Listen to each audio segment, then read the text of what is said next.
সকাল, কেমন আছো সবাই? আশা করি ভালো আছো, আমিও ভালো আছি। চলো, দেখতে পাচ্ছ এগুলো কি ব্যাগের ছাতা না? তো তোমরা যা মনে করছো তা নয়, এটা দিয়ে একটা হতে চলেছে ইন্টারেস্টিং একটা ডিশ।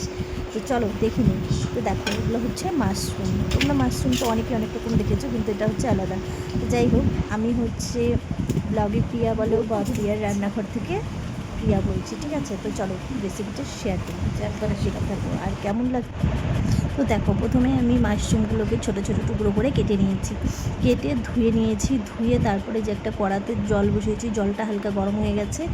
এর মধ্যে দিয়ে দেবো পরিমাণ মতো একটু নুন, সামান্য নুন দেবো। নুন দিয়ে দেবো মাশরুমগুলো, কেটে রাখা মাশরুমগুলো দিয়ে ভালো করে একটু সেদ্ধ করে নেব। সেদ্ধ করে নিয়ে আর ওদিকে আমি সেদ্ধ হতে হতে মশলাগুলো রেডি করেছি। পেঁয়াজ কুচি, টমেটো কুচি, কাঁচা পাকা লঙ্কা, রসুন, আদা, পেঁয়াজ আর হচ্ছে টুকরো টুকরো করে কেটে নিয়েছি একটা আলু মিডিয়াম সাইজের।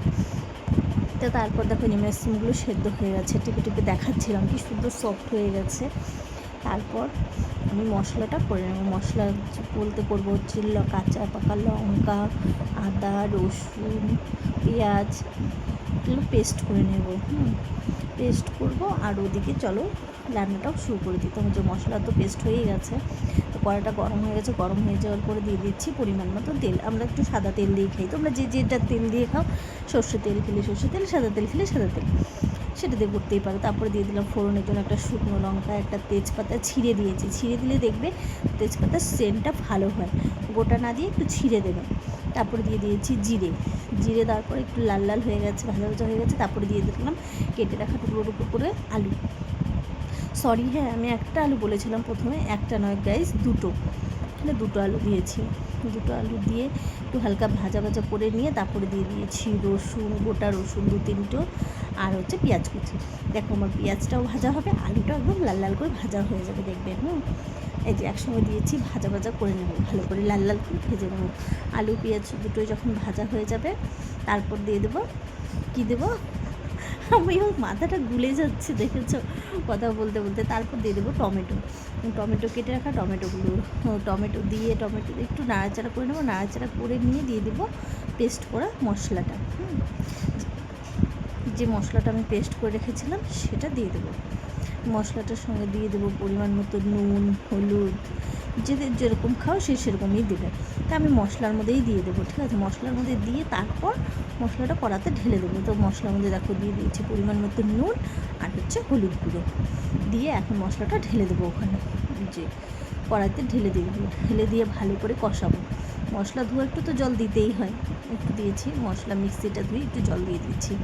তারপরে ভালো করে কষাবো যতক্ষণ না তেল ছেড়ে এসছে। যখন দেখবো যে মশলার গায়ে থেকে তেল ছেড়ে আসছে, তার মানে বুঝতে পারবে যে আমার মশলাটা রেডি।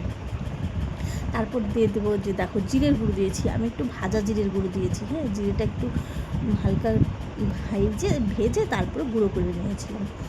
তারপর দিয়ে দেবো যে মাশরুমগুলো যে সেদ্ধ করে রেখেছিলাম, সেই মাশরুমগুলো দিয়ে দেবো। এখন মাশরুমগুলো দিয়ে আর একটু নাড়াচাড়া করবো, ভালো করে একটু কষিয়ে নেবো। মাশরুমগুলো দিয়ে কষিয়ে নিয়ে তারপর পরিমাণ মতন আর কি, যে যেরকম ঝোল খাবে তোমাদের ইচ্ছা, সে পরিমাণ মতন ঝোল দিয়ে দেবে। আমি দিয়েছিলাম খুব একটা ঝোল দিয়ে, মোটামুটি। দেখো কি সুন্দর লাগছে না দেখতে মাশরুমটা, উফ দারুণ। এখন ঝোলটা দিয়ে দিয়েছি, ঝোল দিয়ে একটু ভালো করে ফুটিয়ে নেব, বুঝেছো? ওর কালারটাও কি এসছে। আমি কিন্তু কোনোরকম কোনো গুঁড়ো লঙ্কা দিইনি। অনেকেই হয়তো শুকনো লঙ্কার গুঁড়ো ওগুলো দেয়, আমি দিইনি, কিন্তু খুব চটজলদি হয়ে যায়। একবার এইভাবে বানিয়ে খেয়ে দেখো, এর স্বাদ তোমরা ভুলতে পারবে না। তারপর দিয়ে দিচ্ছি গোটা গরম মশলাও আমি ভেজে গুঁড়ো করে রাখি। আমি সব কিছু ঘরের মশলাই খাই, কেনা মশলা খাই না। দেখতে দারুণ হয়েছিল, খেতে তো দুর্দান্ত। এরকম ভিডিও আরও দেখতে চাইলে কমেন্টে জানাবেন। আর ভিডিওর রেসিপিটা কেমন হয়েছে জানাতে ভুলবে না কিন্তু। লাইক, কমেন্ট, শেয়ার বেশি বেশি করবেন। সাবস্ক্রাইব করতে ভুলো না। বাই বাই, সবাই ভালো থেকো, সুস্থ থেকো।